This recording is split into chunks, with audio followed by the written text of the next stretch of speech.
Storms are brewing in secrets, arrests, and heartbreak on Friday. June 27's Days of Our Lives. Salem is no stranger to secrets, lies, and shifting alliances. But Friday's episode of Days of Our Lives promises to raise the stakes like never before. Long-held grudges will resurface, hidden truths begin to unravel, and loyalties will be put to the test as several characters face hard decisions and stunning confrontations. A dangerous pact between Xander and Philip. First up, tensions escalate as Xander Cook Paul Telfer and Philip Kiriakis John Paul Lavoisier deepen their secret pact, a shaky alliance born of desperation and mutual benefit. Xander, never one to miss a self-serving opportunity, has agreed to keep Philip's ego intact by pretending Philip came out on top in their recent clash. But the truth is far murkier and far more dangerous. Behind closed doors, it's Xander who had the upper hand. He defeated Philip in more ways than one, and yet, for the sake of their alliance, Philip is allowing the illusion to live on. But how long can such a fragile truce really last? And what happens when pride and old resentments rear their heads? Philip may be smiling in public, but privately he's smarting. The humiliation of his loss, covered up for now, is eating away at him. Still, with powerful family dynamics and business interests at stake, he's choosing to bide his time, for now. Kate Roberts-Brady has her own agenda. Meanwhile, the ever-strategic Kate Roberts-Brady, Lauren Koslow, has her own wheels turning. She approaches Alex Kiriakis, Robert Scott Wilson, with what seems like a simple request, likely tied to editorial or publishing matters. Perhaps a favor involving the family's media empire. But nothing with Kate is ever truly simple. Alex, eager to please or possibly to keep Kate from stirring the pot, agrees to her request. But in true Kate fashion, she isn't done. As viewers know, her maternal instincts are as fierce as her business acumen. And when it comes to her son Philip, Kate's need for justice or revenge knows no bounds. Beneath her polished exterior, Kate is still seething over what Xander did to Philip. The truce between Philip and Xander might be standing for now, but Kate is already plotting a reckoning. Whether through the press, personal influence, or a more underhanded strategy, it seems Kate is preparing to strike back. One thing is certain: when Kate sets her sights on revenge, it's only a matter of time. Gabi's memory holds the key. Across town, the drama takes a dramatic turn as Rafe Hernandez, Galen Gehring, receives vital information from Gabby Hernandez, Camila Banis. A recent encounter between Gabby and Johnny DiMera, Carson Boatman, unlocks a buried memory. One that could blow a murder investigation wide open. As it turns out, Gabby now vividly remembers Johnny being involved in a physical fight with EJ DiMera, Dan Feuerriegel, just before EJ was shot. The memory is startling and changes everything. With this revelation in hand, Rafe realizes it could be the missing puzzle piece law enforcement needs to move forward.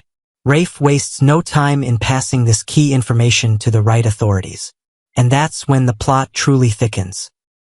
Johnny faces justice with Gabi's memory serving as a crucial lead. Detective Jada Hunter, Elia Cantu, swings into action. But before she heads back to police business, she offers some guidance to Stephanie Johnson, Abigail Klein, who's on the verge of launching a new chapter in her life as an author. Jada's advice is brief but heartfelt, encouraging Stephanie to be bold and authentic in her writing. Still, duty calls, and soon Jada is hot on Johnny DiMera's trail. In a jaw-dropping turn of events, Jada tracks Johnny down and arrests him for the attempted murder of his own father, EJ DiMera. Salem is left reeling as Johnny, stunned and defenseless, is taken into custody in full view of EJ himself. EJ is beyond horrified not just by the arrest, but by the implication that his own son may have tried to kill him. The emotional impact is devastating. How could it come to this? And if Johnny didn't pull the trigger, who did? Secrets in the park and romance on the line later. In a more shadowed corner of Salem, Rafe crosses paths with a familiar face. Kat Green, Jackie Cox, who seems to be ending a hushed phone call, likely with none other than Shane Donovan of the International Security Alliance, ISA. What Rafe doesn't know yet is that Kat has agreed to assist the ISA in an ongoing investigation into EJ DiMera. Her role is covert and comes with strict orders. That means she can't tell anyone, not even Chad DiMera, Billy Flynn, the man she's growing increasingly fond of. Despite the inner turmoil, Kat offers Rafe her support and tries to maintain a sense of normalcy. But secrets always come at a cost. Later that evening, Kat and Chad meet for dinner. It's meant to be lighthearted. A chance to bond, laugh, and maybe even share a kiss. And on the surface, that's exactly what happens. But under the surface, Kat is torn. Her affection for Chad is real, but so is her mission. And as the night progresses, the emotional stakes rise. She knows lying to Chad could destroy whatever they're building. But telling the truth could put the entire ISA operation in jeopardy. Closing thoughts, a web of lies and loyalty. As Friday's episode of Days of Our Lives draws to a close, Salem is left standing on a knife's edge. Relationships are tested, justice is closing in, and long-buried secrets are beginning to claw their way to the surface. Xander and Philip are locked in a dangerous dance of deception. Kate's thirst for vengeance could ignite a family war. Gabi's resurfaced memories might put Johnny behind bars. And Kat Green's double life could upend her growing romance with Chad. Next, a heartfelt homecoming and tangled secrets in Salem. Dear friends and loyal Days of Our Lives fans, gather around as we dive into the emotional whirlwind of today's episode, set in the familiar warmth of Salem's DiMera living room. The drama is as thick as ever, with hearts laid bare, secrets simmering, and relationships teetering on the edge of revelation. The episode opens with Belle Black, a woman whose strength and compassion have always been a cornerstone of Salem, tidying up the living room. She's gently plucking wilted petals from a vase of flowers, a small act that feels almost symbolic of her efforts to keep order in a world that's often chaotic. The soft glow of the afternoon sun filters through the curtains, casting a warm but somber light over the scene. Belle's hands move carefully, as if she's trying to hold onto something fragile. Perhaps the hope that her family can find peace after so much turmoil. Enter Brady Black, her brother, who steps through the door looking weary but relieved to be home. The weight of the world seems to hang on his shoulders, and yet there's a flicker of hope in his eyes. Belle greets him with a warm smile, her voice soft but tinged with concern.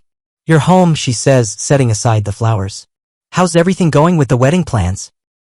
The mention of Marlena's upcoming wedding brings a lightness to the room, a reminder of love's enduring power in Salem. They chat about how the celebration is coming together, how it's a beacon of joy not just for Marlena but for everyone in their circle, especially Rachel, Brady's young daughter, who has endured more heartache than any child should. Belle's face softens as she thinks of Rachel. "She's been through so much," she says, her voice heavy with empathy. Rachel, a bright and innocent soul, has been caught in the crossfire of adult conflicts far too often. Belle's heart aches for her niece, and she can't help but wonder how the little girl is coping with the chaos that seems to follow the Black family like a shadow. Brady nods, his expression darkening.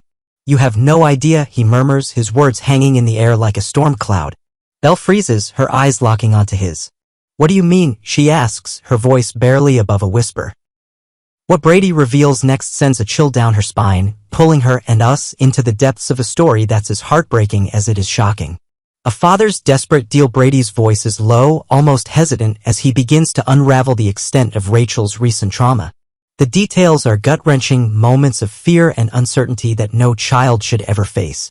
Belle listens, her hands clasped tightly in her lap, her eyes welling with tears as she processes the pain her niece has endured. But then Brady drops a bombshell that shifts the mood from sorrow to stunned relief. Rachel Blake, another piece of their complicated family puzzle, has been found. The news is a lifeline, a glimmer of hope in a sea of despair. And, surprisingly, it's EJ DiMera who played a pivotal role in her return. Belle's brow furrows. "EJ?" she asks, her tone laced with skepticism. EJ DiMera, with his polished suits and calculating mind, isn't exactly known for selfless acts of heroism. Brady explains that EJ agreed to release Rachel Blake after striking a deal, one that came at a steep cost. In exchange for EJ's resources and influence to locate her, Brady had to promise his vote on the hospital board. It's a classic DiMera move, blending altruism with ambition, and Belle can't help but feel a mix of gratitude and unease. "He traded his resources for your vote?" she asks, her lawyer's mind already dissecting the implications. Brady nods, his jaw tight. "It's always a game with EJ," he says, "but this time it was worth it." The weight of the deal hangs between them, a reminder of the tangled web of loyalty and manipulation that defines life in Salem. Belle's mind races, thinking of the broader implications not just for Rachel but for the delicate balance of power in their community. The hospital board, the DiMera family, the Black family, all are pieces on a chessboard, and EJ is a master player. But for now, the relief of Rachel Blake's return overshadows the unease, and Belle clings to the hope that this small victory might bring some healing to their fractured family. Tensions flare and secrets surface across town. In the opulent DiMera mansion, another scene unfolds that crackles with tension. Johnny DiMera, EJ's son, stands in the living room, his face contorted with anger as he points an accusing finger at his father. EJ, usually so composed, looks at Johnny with a sadness that's almost palpable. The air is thick with unspoken grievances, and it's clear that whatever rift exists between father and son runs deep. Johnny's voice is sharp, his words cutting, but EJ's responses are measured, almost pleading. It's a moment that reminds us of the complex love and conflict that define the DiMera family, where loyalty is as much a burden as it is a bond. Meanwhile, EJ's day takes another turn when he's on the phone with Kayla, the hospital's steadfast chief of staff.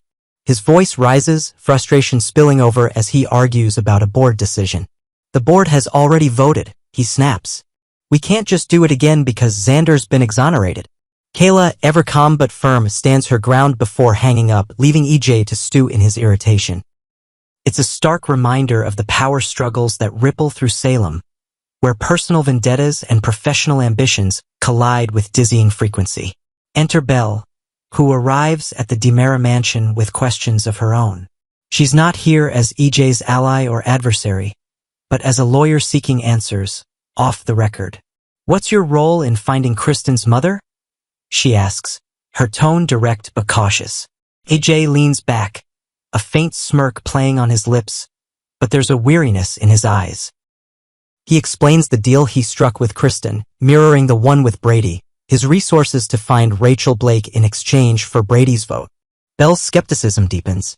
You're juggling a lot of deals, EJ, she says, her voice tinged with suspicion. What's in it for you? EJ's response is classic DiMera, evasive yet charming. He complains about the hospital board, the endless meetings, the bureaucratic headaches. But Belle isn't buying the act. She presses him, her lawyer's instincts kicking in. If I could put Xander in jail, I would, she says, her frustration mirroring EJ's earlier outburst. But without Philip, we're stuck. Then she drops her own bombshell. The police know about a missing camera and memory card, evidence that could reveal who shot Philip. EJ's expression shifts, a flicker of unease crossing his face. I thought that might be gone forever, he says, his tone too casual to be convincing. Belle's eyes narrow. How did the police even know about it? She asks, but EJ just shrugs, deflecting with that effortless charm. A moment of connection amid the chaos. The tension in the room is palpable, but EJ, ever the master of redirection, changes the subject. His tone shifts to something lighter, teasing as he steps closer to Belle. You're always so serious, he says, a playful glint in his eyes. Belle tries to stay focused, her annoyance bubbling just beneath the surface, but EJ's charm is disarming. Before she can protest, he leans in and kisses her, a moment that's as unexpected as it is charged with possibility. Belle pulls back, her eyes wide, torn between indignation and something else entirely. It's a classic Salem moment where emotions blur the lines between right and wrong and the heart wrestles with the head. As the episode draws to a close, we're left with more questions than answers. What does EJ really know about the missing memory card? How will Brady's deal with EJ affect the fragile trust within their family? And what does that kiss mean for Belle, a woman who's always tried to do the right thing, even when the world around her is anything but straightforward? The DiMera living room, with its plush furniture and hidden secrets, remains a stage for Salem's endless drama, where every conversation is a dance of truth and deception. Why we keep coming back for those of us who've spent years watching Days of Our Lives. These moments are what make the show so special. The characters we love, like Belle, Brady, and EJ, are flawed, human, and endlessly compelling. They remind us of our own struggles, our own families, our own battles between what we want and what we know is right. Whether it's Belle's fierce protectiveness over her niece, Brady's desperate fight to keep his daughter safe, or EJ's cunning maneuvering behind a charming smile, these stories resonate because they reflect the messy, beautiful complexity of life. So, dear fans, as we await the next episode, let's savor the drama that unfolded today. The wedding plans, the secrets, the deals, the kiss. They're all threads in the rich tapestry of Salem, a town where love and betrayal are two sides of the same coin. What do you think will happen next? Will Belle uncover the truth about the memory card? Will EJ's deals come back to haunt him? And how will Rachel, that brave little girl, find her way through the chaos? Grab another cup of tea, settle into your favorite chair, and let's keep watching as the sands of time continue to fall in our beloved days of our lives.